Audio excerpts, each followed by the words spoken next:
irmãos, que ali começou a vir o povo, depois que a casa de Deus estava restaurada. Neemias havia lido, irmãos, a palavra de Deus aos ouvidos daquele povo, e aquele povo se alegrou, mas choraram, e choraram amargamente, porque viram as suas misérias, viram quão longe eles estavam de Deus, quantas necessidades eles tinham, irmãos, de restaurarem as suas vidas para chegar e adorar ao Senhor. Deixa eu te dizer uma coisa, meu amado, meu querido irmão, quando eles ouviram a palavra de Deus, eles se reuniram na porta do templo, e quando o sacerdote foi entrar para oferecer sacrifício pela vida deles, a Bíblia diz uma coisa muito interessante, que no meio daquela grande multidão, os homens mais velhos, eles choravam quando olhavam para o templo, eles soluçavam de chorar, havia prantos no meio deles,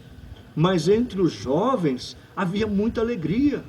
Havia jovens que gritavam de alegria, que dançavam na presença de Deus, que glorificavam o Senhor. Sabe por que os jovens eles estavam alegres? Porque eles não tiveram antes a oportunidade de adorar a Deus. Sabe por que os velhos choravam?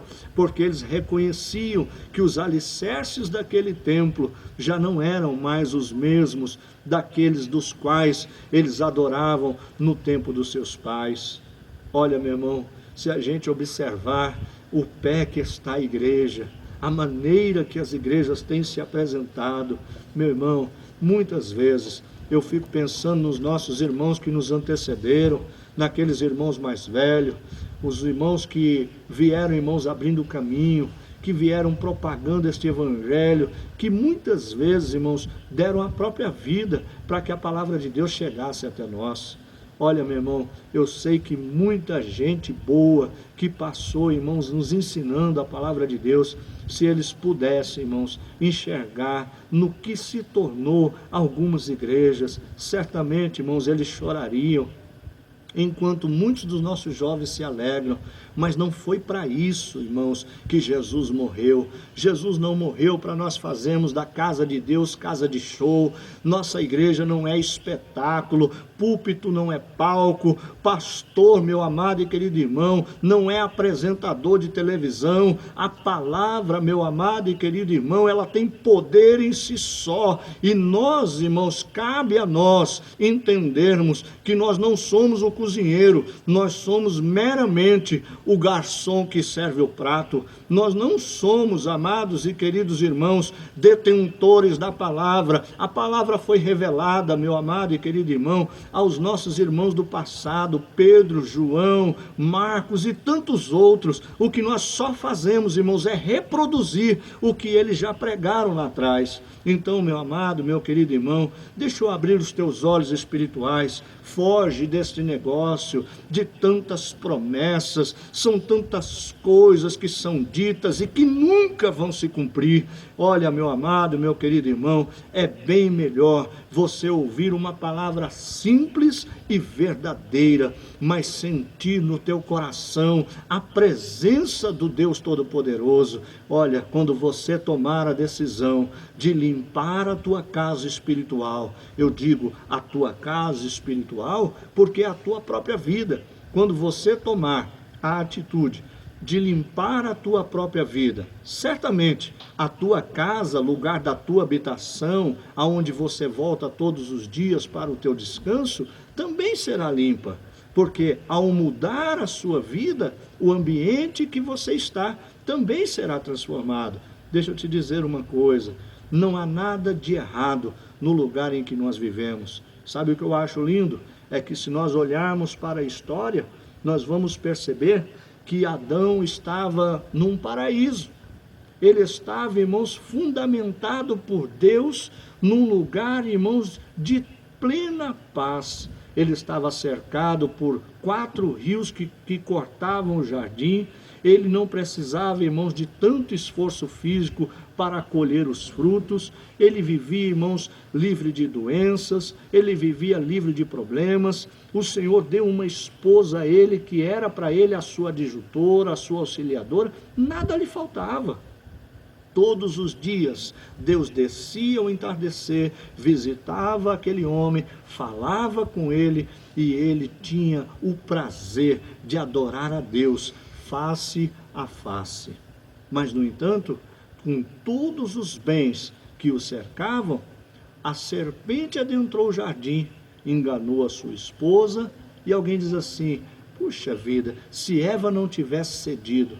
Mas aí eu te faço a pergunta: o Senhor pôs no jardim para zelar, cuidar e guardar do jardim o Adão, não foi a Eva. Aonde Adão estava para que deixasse, irmãos, todo este tempo livre de Eva cometer aqueles grandes problemas de desobediência diante de Deus? Olha só uma coisa, quando Eva ela prova daquele fruto, os fundamentos que Deus havia colocado foram transtornados. Toda a estrutura que Deus criou em prol da minha e da sua vida foram mudados naquele dia. Tudo que havia de perfeição ruiu naquele dia. E deixa eu te dizer, assim nós estamos vivendo a nossa vida até os dias de hoje. Mas você pode dizer: mas é culpa de Eva? É culpa de Adão?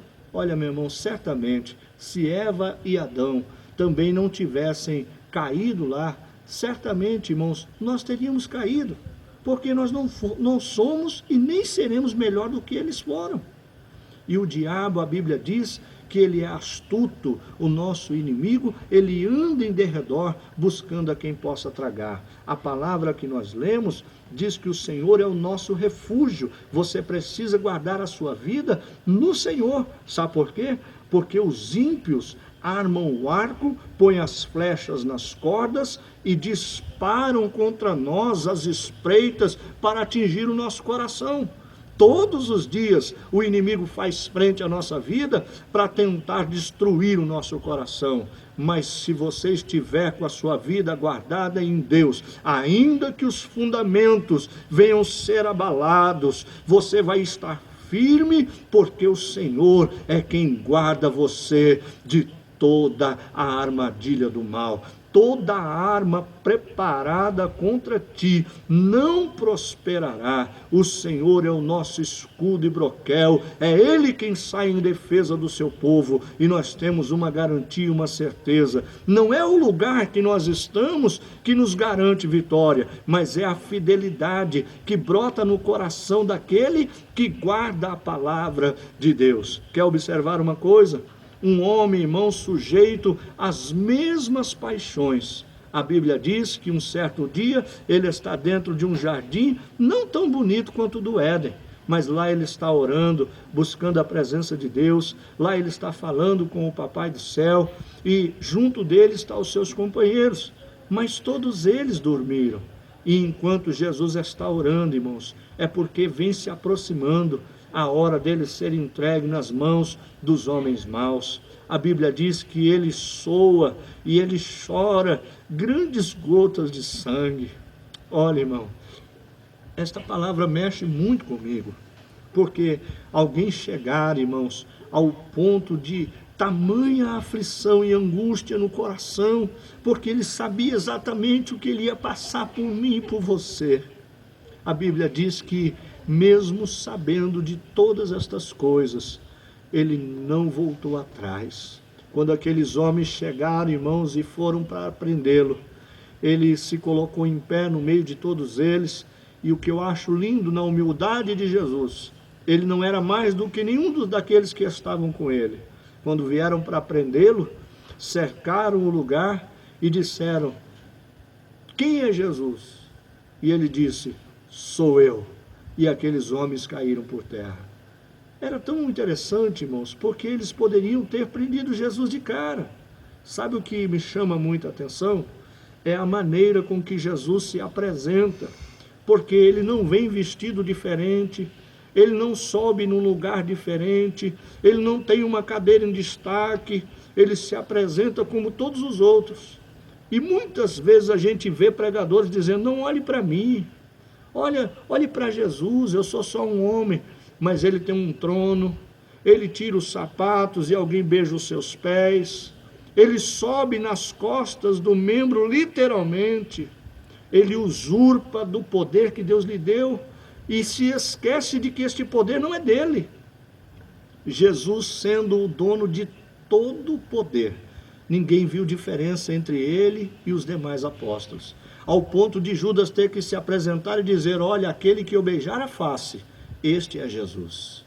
Mas Jesus, em meio a um jardim de turbulência, em meio, irmãos, à prisão, em meio a escárnios, ele ainda achou tempo de curar, irmãos, a orelha de um soldado chamado Malco, do qual Pedro, arrancando da espada, lhe feriu.